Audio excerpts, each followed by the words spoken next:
Hi friends, இந்த வீடியோவில் நம்ம என்ன பார்க்க போகிறோம்னா Sri Lanka vs Afghanistan first T20 match. So அதுக்கான டீப்பான அனலைஸ் பார்க்கலாம். ஸ்ரீலங்கா ஆப்கானிஸ்தானுக்கான ஓடிஐ மேட்ச் எதுவுமே நம்ம வீடியோஸ் போஸ்ட் பண்ணல. காரணம் என்னென்னா ஆஸ்திரேலியா வெஸ்ட் இண்டீஸ் மேட்ச்சுக்கான T20s இருந்துச்சு, அதுக்கு போஸ்ட் பண்ணியிருந்தோம் ஃபஸ்ட் 2 மேட்ச்சுக்கு. So Sri Lanka Afghanistan ODI series எப்படி போயிருந்துச்சுன்னா வேறு லெவலில் ஸ்ரீலங்கா பர்ஃபார்மன்ஸ் பண்ணாங்க.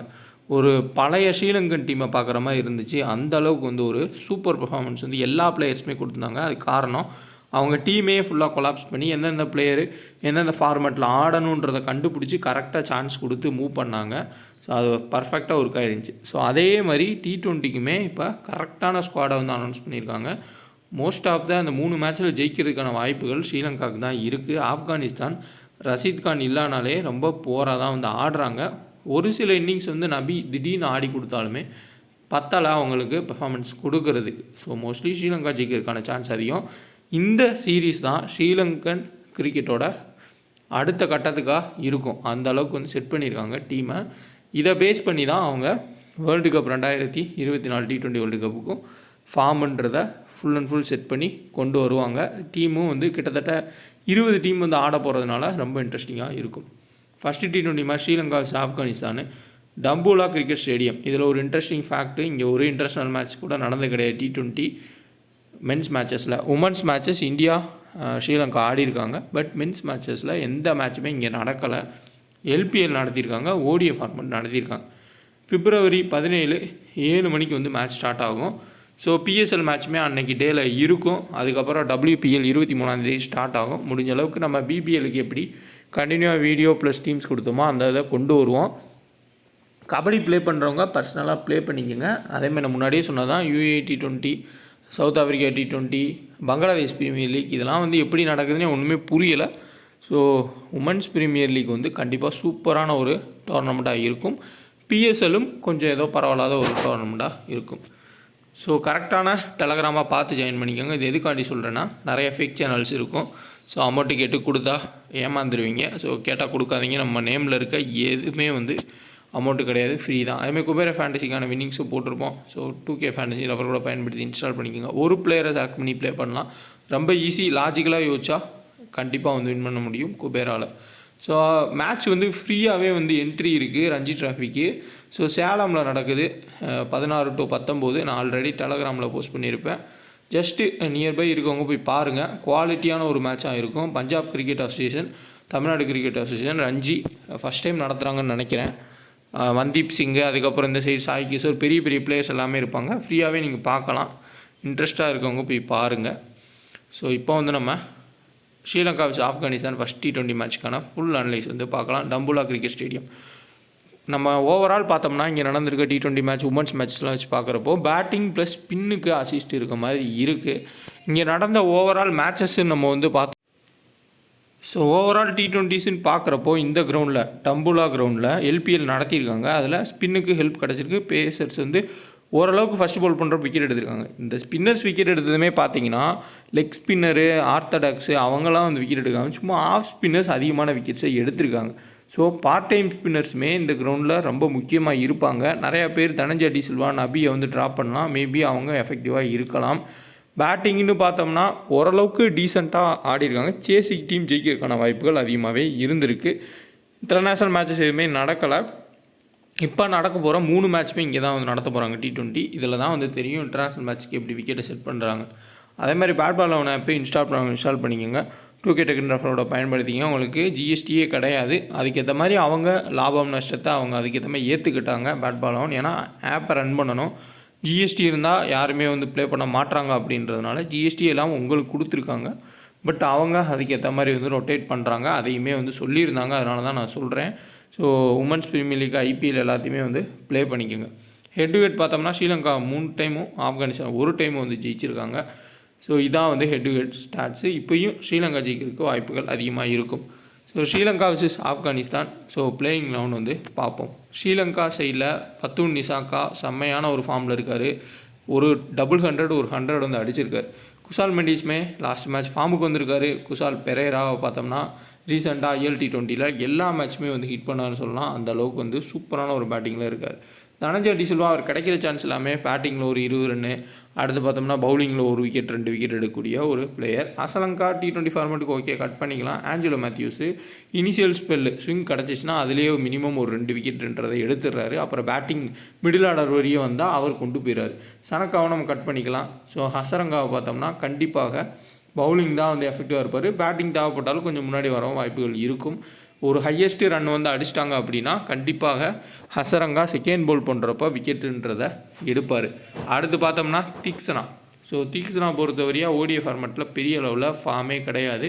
ஃபார்முக்கு கஷ்டப்பட்டுருக்கக்கூடிய ஒரு பிளேயர் தான், விக்கெட் எடுக்க முடியலை. பட் T20யில் செகண்ட் போல் பண்ணுறப்போ சப்போஸ் அடிக்க போய் வேணால் விக்கெட்ஸ். ஸோ மதுசனக்காவை பொறுத்தவரையாக அவர் ஆடின லீக்கும் சரி, ஓடிஐ ஃபார்மேட்டும் சரி, இப்போ ரீசெண்ட் டைமாக அவர் ஆடின ஒரு 7-8 மேட்ச் பெரிய அளவில் எந்த ஒரு பெர்ஃபார்மன்ஸும் பண்ணலை. ஒரு 2வது ஓடிஐ மட்டும் 2 விக்கெட் எடுத்தார். பட் T20 ஃபார்மேட்டில் எஃபெக்டிவாக இருப்பாரான்றதை நம்ம வெயிட் பண்ணி பார்க்கணும். இல்லை துஷாராவை கொண்டு வந்தாலும் கொண்டு வரலாம். ஆனால் அந்தளவுக்கு வந்து ஒரே பவுலிங் ஆக்ஷன் இருக்கக்கூடிய பத்திரனா துஷாரா 2 பேரையுமே வந்து ஒரே டைமில் வந்து கொண்டு வருவாங்களா அப்படின்றதையும் நம்ம பார்க்க வேண்டியது இருக்குது. சப்போஸ் அப்படி கொண்டு வந்துட்டால் ஆஞ்சலோ மேத்யூஸ் மட்டும்தான் வந்து ஸ்விங் பவுலராக இருப்பார். ஸோ ஆன் டைமில் வந்து பார்த்துக்குங்க. ஆப்கானிஸ்தான் தரப்பில் கண்டிப்பாக இப்ராஹிம் ஜார்டன் ஒரு நல்ல ஃபார்மில் இருக்கக்கூடிய ஒரு பிளேயர்.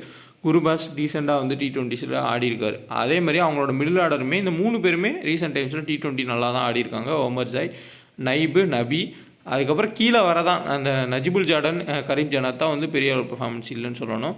பவுலிங்கில் ஃபருக்கி ஓரளவுக்கு T20ஸில் விக்கெட் எடுத்திருக்காரு. ஃபராத் மாலிக் எந்த டோர்னமெண்ட்டு எந்த மேட்சாக இருந்தாலும் மினிமம் ஒரு விக்கெட் எடுக்கிறார். இதுதான் வந்து இவங்களோட தான் இருக்குது. நம்ம பேஸுன்னு பார்த்தோம்னா 70% ஸ்ரீலங்கா ஜெயிக்கிறதுக்கு வாய்ப்பும் 30% ஆப்கானிஸ்தான் ஜெயிக்கிறதுக்கு வாய்ப்புன்றது எடுத்துக்கலாம். ஏன்னா 10% 90% சொல்ல முடியாது, கொஞ்சம் மாறுறதுக்கும் வாய்ப்புகள் இருக்கும். இதில் ராம்லா குருபாஸ் ஃபஸ்ட்டு பேட் பண்ணுறப்ப எப்போயுமே பேட்டை வீசுவார். கண்டிப்பாக அவருக்கு ஓரளவுக்கு ரன்ஸுன்றது கிடைக்கும். விக்கெட் கீப்பிங் பண்ணுறப்ப அதில் பாயிண்ட்ஸ் கிடைக்கும். பட் என்ன ஒரு சந்தேகம் வருதுன்னா, அடிக்க போவார். ஆஞ்சலோ மேத்யூஸை இனிஷியலாக யூஸ் பண்ணுவாங்க கண்டிப்பாக. அப்போது ஏதாவது விக்கெட்ஸ் போகிறதுக்கு வாய்ப்பு வரும். ஏன்னா இப்ராஹிம் ஜார்டன் ரொட்டேட் பண்ணிடுவார். குருபாஸ் தான் வந்து அக்ரெசிவாக ஸ்டார்ட் பண்ணுவார். அதே மாதிரி நைபு பேட்டிங் ப்ளஸ் பவுலிங்கு இந்தியாவுக்கு எதிராகவே வந்து சூப்பரான 2 இன்னிங்ஸ் T20யில். ஓடிஐ ஃபார்மேட் ஃப்ளாப் ஆகிருக்காரு. நிறைய பேர் வந்து ட்ராப் பண்ணலாம். பட் T20 ஃபார்மேட் அவர் டிஃப்ரெண்ட்டான ஒரு பிளேயரு, நல்லாவே ஆடுவார். சேம் ஓமர்ஜாய் பவுலிங் 4 ஓவர்ஸ் வந்து பவுல் பண்ண வாய்ப்பு இருக்கும். ப்ளஸ் பேட்டிங் வருவார். நபி இந்த சைடு உங்களுக்கு டாப்பில் பார்த்தோம்னா குஷால் பெரேரா, அசலங்கா 2 பேர் லெஃப்ட் ஹேண்ட் இருக்காங்க. கண்டிப்பாக 4 ஓவர்ஸ் கிட்ட வந்து நபி வீசறதுக்கு வாய்ப்பு இருக்கும். T20யில் நபியுமே வந்து ஒரு டிஃப்ரெண்ட்டான ஒரு பிளேயர். ஓடியில் ஒரு மேட்ச் நல்லா ஆடி மற்ற மேட்ச் ஃப்ளாப் ஆனாலுமே T20யில் கண்டினியூவாக பெர்ஃபார்ம் பண்ணக்கூடிய ஒரு பிளேயர் தான் நபி. ஸோ பெஸ்ட்டு பிக்ஸு நம்ம பார்த்தோம்னா ஓமர்ஜாய், நபி, நைமு, இப்ராஹிம் ஜார்டன், அதுக்கப்புறமா குருபாஸ். ஸோ ஃபஸ்ட்டு பவுல் பண்ணாங்கன்னா கண்டிப்பாக நவீன் உலக்கை எடுத்துக்கோங்க. மற்ற பிளேயர்ஸை கூட நீங்கள் கொஞ்சம் அங்கங்கே ட்ராப் பண்ணி கூட போய்க்கலாம். இது வந்து சேஃபஸ்ட்டு ஒரு பிக் சொல்கிறேன். அதேமாதிரி இந்த சைடில் சேஃபஸ்ட்டு பிக்ஸ்னு பார்த்தோம்னா ஃபஸ்ட்டு பவுல் பண்ணால் கண்டிப்பாக 10 ரன் பிக் பண்ணிக்கோங்க. First or second Hasaranga, Angelo Mathews first or second. இங்கே டாப்பில் இருக்கக்கூடிய பிளேயர்ஸில் கண்டிப்பாக குஷால் மெண்டிஸ், நிஷாங்கா, தனஞ்சய் டிசில்வா. ஸோ இவங்களாம் வந்து சேஃபஸ்ட்டு பிக்கு. ஸோ ட்ரம்ப் கார்ட் பிக்ஸுன்னு நம்ம வந்து பார்த்தோம்னா இப்போ டாப்பில் ஹையஸ்ட் பர்சன்டேஜ் இருக்கக்கூடிய பிளேயர்ஸ் வந்து ஃப்ளாப் ஆவாங்கன்னு நீங்கள் டீமை செட் பண்ணுறப்போ கண்டிப்பாக அசலங்கா ஒரு ட்ரம்ப் கார்ட் பிக்காக கிராண்ட் லீக்கில் இருப்பார். சனக்கா ஒரு ரிஸ்கியான ட்ரம்ப் கார்ட் பிக்கு. இந்த சைடில் உங்களுக்கு பார்த்தோம்னா கண்டிப்பாக நஜிபுல் ஜார்டன் இருப்பார். ஸோ இவங்க 3 பேர் வந்து ஹையஸ்ட்டு ரிஸ்க் எடுக்கக்கூடியவங்க. கிராண்ட் லீக்கில் ட்ரை பண்ணுங்கள். அதேமாதிரி இந்த கியாஸ் அகமது, மதுசனக்கா, கரீம் ஜனாத் இந்த மாதிரி பிளேஸ்லாம் வந்து ரொம்ப ரொம்ப ரிஸ்க்கு. ஏதாவது ஒரு சில இதில் கிளிக் ஆகலாம். அதுவும் மதுசனக்கா ஆடுவாரா இல்லை உங்களுக்கு துஷாரா ஆட போகிறாரான்றதையும் நம்ம ஆன் டைமில் தான் பார்க்கணும். ஸோ அதையும் வந்து கொஞ்சம் கரெக்டாக தெரிஞ்சுக்கலாம். இந்த சைடில் ஆப்கானிஸ்தான் தரப்பில் நஜிபுல் ஜார்டனுக்கு முன்னாடி இருக்க எல்லா பேட்டருமே ரைட் ஹேண்டர் தான். தீக்ஷனாவை ஈஸியாகவே ஆடுறதுக்கு வாய்ப்புகளும் இருக்கும். ஹெட் டு ஹெட் ஸ்டார்ட்ஸுமே 3 மேட்ச்சில் ஒரு விக்கெட் தான் எடுத்திருக்காரு ஆப்கானிஸ்தானுக்கு எதிராக T20யில். பட் ஹசரங்கா கண்டிப்பாக இப்போ ஒரு ஃபஸ்ட்டு பேட் பண்ணுறாங்க ஸ்ரீலங்கா அப்படின்னா 200 ரன் அடிச்சிட்டாங்க அப்படின்னா கண்டிப்பாக அன்றைக்கி டே ஹசரங்கா டே தான். ரிட்டர்ன் அடிக்க போகிறப்போ ஆப்கானிஸ்தான் விக்கெட்ஸை ஹசரங்கா கொடுத்துருவாங்க. அதுவும் மிடில் ஆர்டரில் கண்டிப்பாக ஹசரங்காவுக்கு ஃப்ளாப் ஆக வாய்ப்புகள் அதிகம். ஓவரால் பெஸ்ட்டு கேப்டன் சாய்ஸில் ஹசரங்கா, ஓமர்ஜாய், முகமது நபி, அடுத்து இங்கே பார்த்தோம்னா குஷால் பெரேரா. ஸோ இவங்கெல்லாம் வந்து ஓரளவுக்கு டீசெண்டான கேப்டன் சாய்ஸ். ரிஸ்கியாக கிராண்ட் லீக்கில் ட்ரை பண்ணுறவங்க நிஷாங்கா ட்ரை பண்ணி பாருங்கள். குருபாஸை வந்து ட்ரை பண்ணி பார்க்கலாம். அடுத்து தனஞ்சய் டிசில்வா சூப்பரான ஒரு ஆப்ஷன். குஷால் பெரேரா இவங்கெல்லாம் வந்து கிராண்ட் லீக் ட்ரை பண்ணால் விக்கெட் வந்து பேட்டிங்க்கு சாதகமாக இருக்கான்றதை பார்க்கணும். ஏன்னா கண்டிப்பாக எனக்கு தெரிஞ்ச வரைய விக்கெட்டை ஓரளவுக்கு பேட்டிங் சாதகமாக தான் செட் பண்ணுவாங்க. அப்போ தான் ஆடியன்ஸ் வருவாங்கன்ற கான்செப்டில் ஓடிஐக்கே அப்படி தான் செட் பண்ணியிருந்தாங்க. ஆப்கானிஸ்தான் தான் சரியாக ஆடலை. ஸ்ரீலங்கா அதை அழகாக வந்து உங்களுக்கு பயன்படுத்தி ரன்ஸை வந்து கொடுத்தாங்க. அவங்க மக்களுக்கு வந்து என்டர்டெயின் பண்ணாங்க.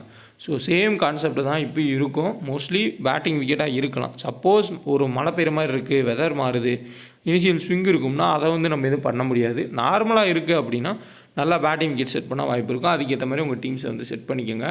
அதேமாதிரி டெத்தில் போடக்கூடிய பவுலர்ஸை இம்பார்ட்டண்டாக எடுத்துக்கோங்க. செகண்ட் பவுல் பண்ணுறப்போ கூட ஒரு சில பவுலர்ஸ்னால விக்கெட் எடுக்க முடியாது. நவீன் உலக் ஃபஸ்ட்டு பவுல் பண்ணுறப்ப விக்கெட் எடுத்துருவார். செகண்ட் பவுல் பண்ணுறப்பையும் நம்ம கஷ்டப்பட்டு பார்த்துருக்கோம். ஸோ அதனால் ஆன் டைமில் விக்கெட்டை கொஞ்சம் பார்த்துக்கோங்க. வெதரையும் ஆன் டைமில் கொஞ்சம் பார்த்துக்கிறது பெட்டராக இருக்கும். நிஷாங்கா ஹெட் ஹெட்டில் 3 மேட்ச்சில் 48 தான். ஸ்லோவாக ஆடக்கூடிய பிளேயர் தான். T20 எந்த அளவுக்கு ஆடுவார்ன்றது டவுட் இருக்குது. அசலங்கா மாதிரி தான். குஷால் மெண்டிஸ் 3 மேட்ச்சில் ஹெட் ஹெட்டில் 63, வென்யூவில் 76. இது எதுவுமே இன்டர்நேஷ்னல் கிடையாது. வென்யூவில் இவங்க ஆடின லங்கா பிரீமியர் லீக்கோட தான்.